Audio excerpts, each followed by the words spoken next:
Smart Ideas avec BNP Paribas. Découvrez des entreprises à impact positif.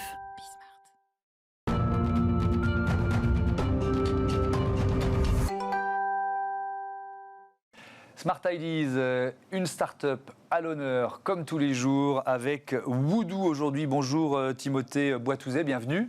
Bonjour Thomas. Heureux de vous accueillir. Woodoo, c'est à la fois un retour au bois et un concentré d'innovation. Ça veut dire quoi? Ça veut dire que vous créez de nouveaux matériaux? Alors, nous, concrètement, notre métier, c'est de prendre le bois, donc un matériau ancestral, qui n'est pas forcément lié avec l'innovation dans la conscience collective, et de lui donner des propriétés tout à fait pionnières grâce à la technologie. Donc on fait du bois transparent, qui est substitué au verre. On fait du bois armé, aussi rigide que de l'acier. Donc on a différents types de matériaux, et tout ça à partir d'une biomasse renouvelable et bas carbone. Mais alors, comment vous faites? Qu'est-ce que vous retirez au bois? Parce que c'est ça l'histoire, vous retirez c'est quoi, de la lignine? La lignine. La lignine, vous retirez la lignine, et qu'est-ce que vous mettez à la place? Alors, vous connaissez la gastronomie moléculaire? Oui. Eh bien, nous, c'est la même chose qu'on applique dans le monde des matériaux, c'est-à-dire qu'on fait du design moléculaire.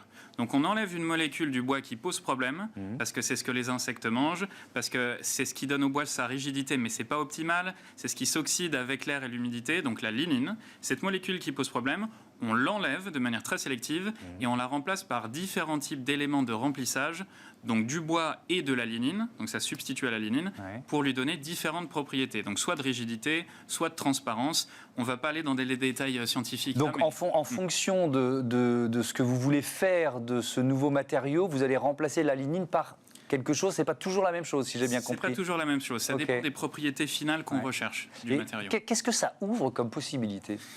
Ça ouvre la possibilité de remplacer tous les matériaux émissifs qui, à notre sens, n'ont plus leur place au XXIe siècle par des matériaux bas carbone, haute performance.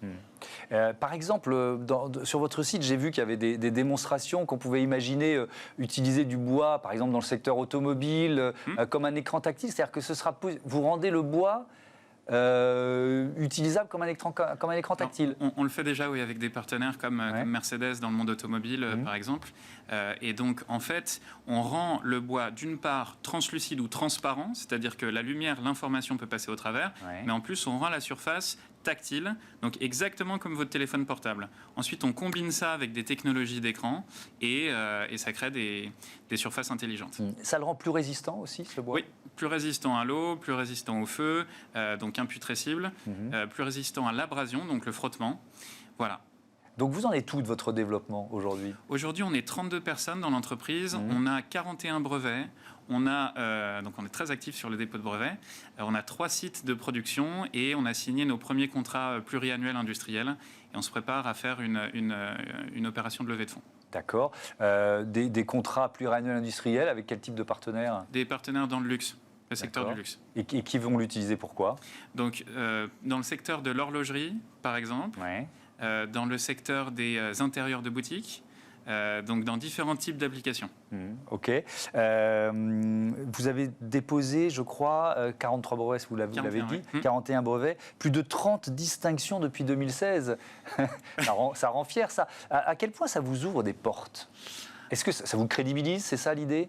Alors déjà, les prix d'innovation, ça donne beaucoup de visibilité. Aujourd'hui, il faut savoir que nous, on n'a jamais fait de prospection.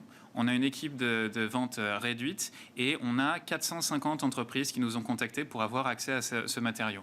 Donc ces prix, ça a créé une campagne médiatique autour du produit et puis ça nous a aussi rapporté des financements.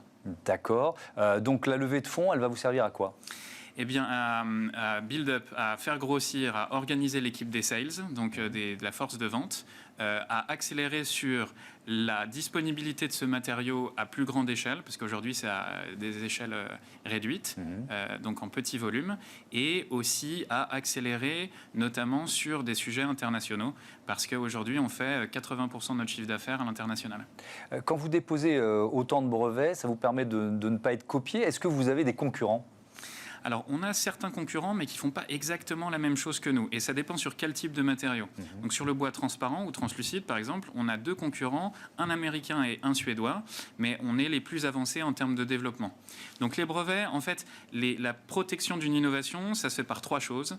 Ça se fait par les brevets, par le savoir-faire ou le secret de fabrique, et aussi par les clients et la rapidité d'accès au marché. et la visibilité. Donc 3. Merci beaucoup, merci Timothée Boitouzé. Bon vent à Woodoo. À bientôt sur Bismart. Voilà, c'est la fin de cette émission.